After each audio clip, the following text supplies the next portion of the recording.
Hey there, I'm Beth Connors, a midwife and mom of two, but also your birth bestie. In this podcast, we'll dive deep into everything you need to feel confident, prepared, and in control, from baby bump to delivery room, from practical tips to personal stories. We'll cover it all so you know exactly what to expect every step of the way. Let's get into it. Welcome back to episode 7 of Your Birth Bestie podcast. Thank you so much for being here today. This episode is all about pain management during labor, especially understanding your options and making an informed decision about an epidural. Whether you are already 100% on board with getting an epidural, or maybe you really want an unmedicated birth, but also want to know all the options out there just in case plans change, or you may be 50-50 either way. There is no judgment at all, and no matter where you are in this decision-making process, I think this episode will really give you a lot of great insight on what an epidural is, the benefits and the risks, and a brief overview of the procedure and what to expect. I also want to thank Abigail and Emma for submitting these questions about pain management, and I encourage anyone else listening to submit your questions at bethconnors.com/ask, and I will answer it on an upcoming episode. And before I dive into the details on epidurals specifically, please remember the best way to really prepare to cope with labor pain, epidural or not, because there will be some level of sensation, which we'll get into, is by preparing your mind and your body. And I am really excited to share more about my comprehensive birth class that has an entire module about mindset and pain, really beyond the basic coping strategies. There are actually 11 modules and 48 and counting bite-sized, easy-to-follow videos with accompanying PDF resources as a quick reference that are going to be so helpful for you in this journey to a hands-off hospital birth. So if you're looking for a birth course and you're preparing for your hospital birth, go to bethconnors.com/birth course to add yourself to the waitlist and receive 50% off for founding members during my pre-sale starting May 22nd. The course will be accessible in July, and I cannot wait for you to get your hands on all of this amazing content I have to share. So let's first talk about what an epidural actually is. And an epidural is a type of anesthesia that can provide pain relief during labor and delivery. It involves inserting a small catheter or a really tiny tube into the epidural space in the lower back, and you would get a mixture of medications, including a local anesthetic and an opioid. And the medication blocks pain signals from the nerves that are in the lower half of your body, so your belly really and everything below. And the epidural catheter is left in place in your back so that additional medication can be given as needed throughout your entire labor and delivery. Just as an IV would work, it's just in your back. So that was probably not new information for you, but this next question I have been asked so many times, so let's get into the best time to get an epidural.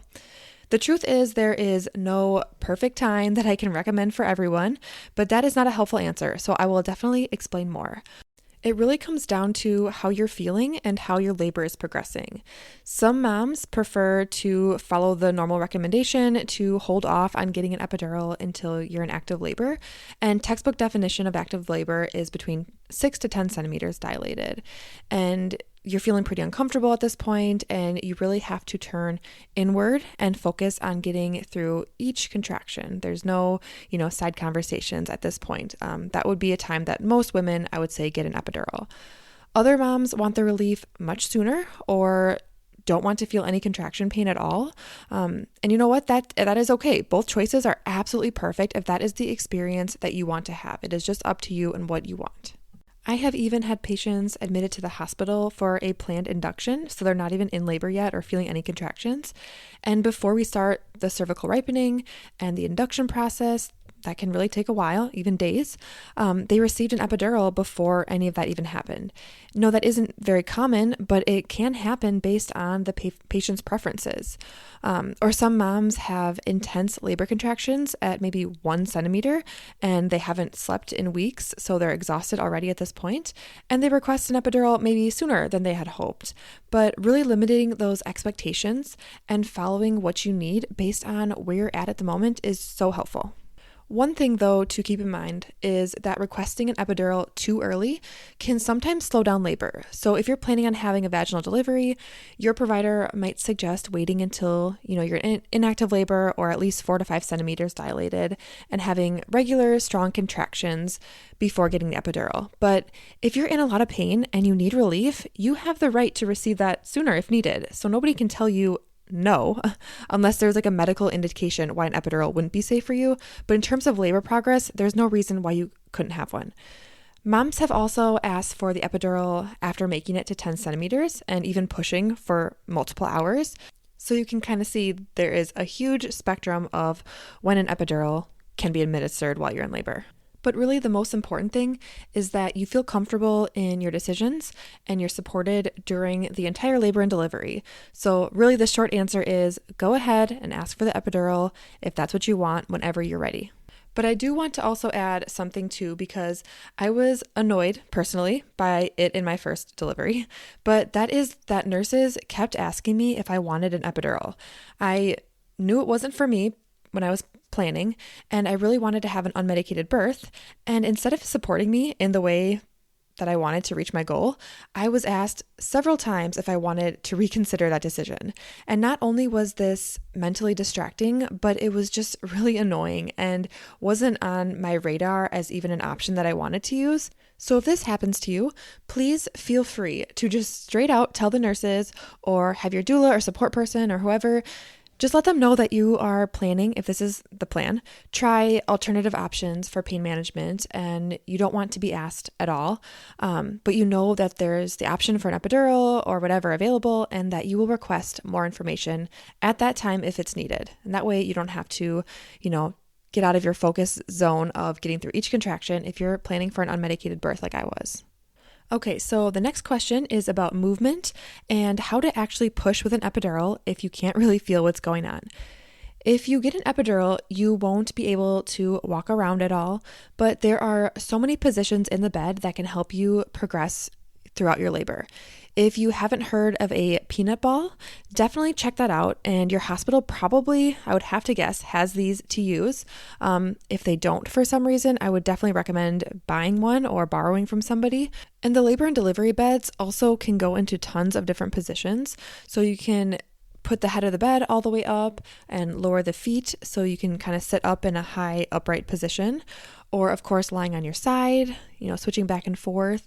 Or you can even sit in a supported squat position where there is a squat bar in the front of your hospital bed that attaches.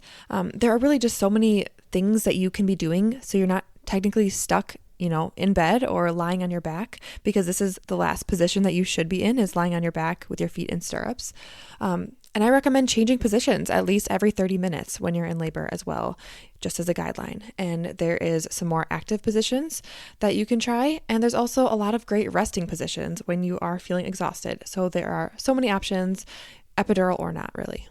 As far as when it comes time to push, there are times when epidurals are too dense and you literally have no feeling at all. And this can be tricky and cause longer pushing times. But what I found success with a lot is actually turning down the epidural medication to get some of that sensation back to help you push through that final stage and meet your baby. Your provider can also apply gentle downward pressure on your perineum to give you some pressure feedback that will help you feel a little bit more what's going on down there, because epidurals take away pain but not pressure. And you can practice a few times as they're doing that, pushing against their fingers, and get a better idea of how to coordinate those pushing movements. Next, I want to talk about a huge factor when deciding if you want an epidural, which is what are the benefits and risks. So the obvious benefit of an epidural is long-lasting, effective pain relief when you are actually alert and awake. And I kind of mentioned before, you can have an epidural for several days if labor is a long process for you. So it doesn't really wear out because the medication is continuously being infused through that catheter in your back. So this is a game changer for many moms, and having this relief can allow you to maybe rest up during labor so you have more energy for pushing when the time comes. And it can also turn a traumatic experience for some people into a really positive one. There are also cases I've seen where moms have had a very difficult labor and they're just really, really tense, and everything we try isn't allowing her to relax to a point where her cervix can dilate. And, sometimes something within her is just fighting it. And getting an epidural can help you relax. And I've seen many babies born very quickly after placing an epidural, likely for this reason. So it can really be a great tool to use. But there are definitely potential risks to consider as well as with really anything. Epidurals can sometimes cause your blood pressure to decrease quickly, which can cause some dizziness or nausea, and can also put stress on your baby. It can be corrected though with additional fluid and other medications through your IV. So yes, you do need an IV if you choose an epidural, as well as continuous fetal monitoring would also be recommended. Epidurals can also cause your labor to slow down due to limited position changes, which we kind of talked about, which may unfortunately lead to other interventions like Pitocin or a C-section. There are also side effects such as itchiness, shakiness, or in more rare occurrences, severe headaches and back pain where the procedure was done. And as we're talking about the procedure, let me answer the final question of today, which is, what does getting an epidural actually feel like? So just to preface, I am talking from my professional experience supporting many moms with epidurals and hearing their experiences, but I do not have my own personal experience to share on this topic. So let's talk about the actual procedure. So first, your nurse will start an IV and typically give you a liter of fluids in attempt to prevent your blood pressure from dropping, which they will also be monitoring frequently. They also attach a continuous electronic fetal monitor belt to your belly so that they can monitor your baby's heartbeat throughout the entire process. You will then be asked to sit on the edge of the bed with your feet supported on a stool or a chair underneath you. And the anesthesiologist will numb the procedure site on your lower back with some lidocaine. And this is done with a tiny little needle, really small injection that feels like a pinch and then about 10 seconds of burning from the lidocaine. And patients usually describe this as, a 10-second bee sting. So that would take a few minutes for that medication to numb up that spot in your back. And then you would get into the position for the epidural, which is slouching down to just really terrible posture that you've ever had, arching your back like a cat and relaxing your shoulders down. And this will help open space between the vertebrae in your back to do the procedure and just make it a little bit easier for the anesthesiologist who is placing the epidural. And then the larger epidural needle will be inserted into your lower back. And while they are doing this, you will have to remain completely still, even if you do have a contraction, which it will probably happen if you're already in labor at this time, that you will have a contraction during the epidural placement. But you don't have to worry because you just have to let the anesthesiologist or your nurse know that you feel a contraction is coming, and they will also be able to see it on the monitor that one is starting to build up. So they will be able to briefly pause if you need them to. Or if you just want them to finish quicker, you can try to stay as still as possible and let them continue. Then the anesthesiologist will check to make sure that the needle is inserted in the right spot before inserting a small flexible catheter. The needle comes out so that does not stain your back, just like an IV, and then gives you the full dose of the anesthetic. And at this point, the anesthesiologist will stay around, stay in your room to evaluate the strength and the position of the epidural and make any adjustments as needed to make sure that the dose is working and that you're feeling some relief. This can often be done by some position changes in the bed. And after that procedure is done, I do also have to share that unfortunately in about 12% of patients, they don't have an epidural that works as intended. So even if you're completely set on getting an epidural, please practice your pain coping skills and tension release skills, assuming that you won't be getting medical pain relief, in that worst case scenario.